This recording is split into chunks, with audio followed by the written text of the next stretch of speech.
नमस्कार। आज बात करते हैं एक ऐसे वायरल दावे की जिसने इंटरनेट पर हंगामा मचा दिया।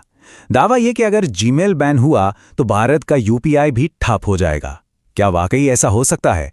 क्या एक अमेरिकी कंपनी पर बैन हमारी पूरी डिजिटल पेमेंट की दुनिया को रोक सकता है? चलिए आज इसी की तह तक चलते हैं। तो चलिए सबसे पहले देखते हैं कि ये सारा मामला शुरू कहां से हुआ। ये एक बहुत ही जाने माने शिक्षक के एक बयान से शुरू हुआ और देखते ही देखते ये वीडियो आग की तरह फैल गया। सोचिए ये दावा कितना बड़ा था कि अगर दो देशों के बीच रिश्ते बिगड़ते हैं तो भारत की डिजिटल पेमेंट की रीढ़ की हड्डी यानी यूपीआई पूरी तरह से रुक सकती है। इसी एक लाइन ने लोगों के मन में बहुत सारे सवाल खड़े कर दिए। और फिर क्या था? जैसे ही ये वीडियो वायरल हुआ, इंटरनेट पर मानो एक जंग ही छिड़ गई। लोग दो गुटों में बंट गए। कुछ लोग चिंता में थे तो कुछ लोग इस दावे पर ही सवाल उठा रहे थे। और यही बात सबसे मजेदार है। एक तरफ लोग कह रहे थे कि अरे हां, जीमेल बंद तो यूपीआई भी बंद, क्योंकि सब कुछ तो जुड़ा हुआ है। वहीं दूसरी तरफ लोग समझा रहे थे कि अरे भाई, यूपीआई और जीमेल का आपस में कोई लेना देना ही नहीं है। यूपीआई हमारा अपना भारतीय सिस्टम है। तो भाई सच क्या है? इस पूरी गुत्थी को सुलझाने के लिए हमें एक बहुत ही सीधा और बुनियादी सवाल पूछना होगा और इसका जवाब मिलते ही सारी कहानी साफ हो जाएगी। सवाल यह है कि क्या हमारा यूपीआई सच में गूगल की सेवाओं के भरोसे चलता है? इसका जवाब हमें उस संस्था से मिलता है जिसने इस पूरे सिस्टम को बनाया है और जो इसे चलाती है। यहीं से हमारे डिजिटल पेमेंट की आज़ादी की कहानी शुरू होती है। तो सबसे जरूरी बात क्या है?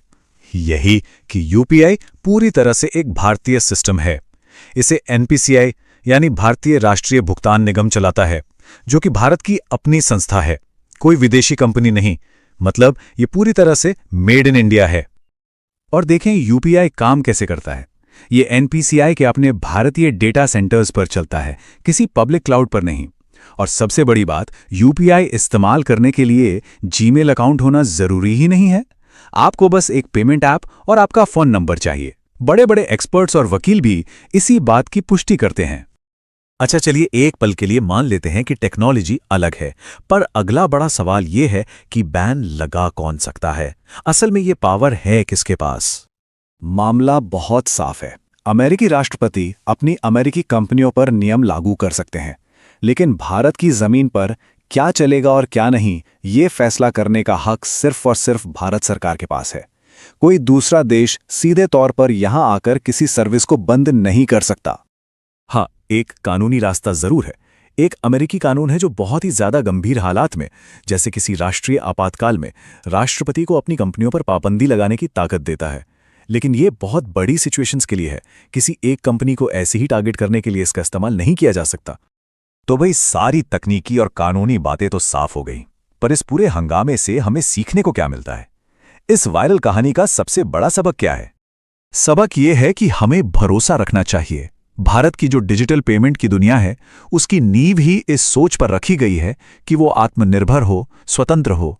सब कुछ देश के अंदर से ही कंट्रोल होता है, ताकि बाहर का कोई भी राजनीतिक या कॉरपोरेट दबाव इस पर असर न डाल सके। और आखिर में एक सवाल सोचना तो बनता है कि आज की इस डिजिटल दुनिया में, जहां हम सब एक दूसरे से जुड़े हुए हैं, असली कंट्रोल आखिर है किसके हाथ में? ये जानना और समझना अब शायद पहले से कहीं ज्यादा जरूरी हो गया है।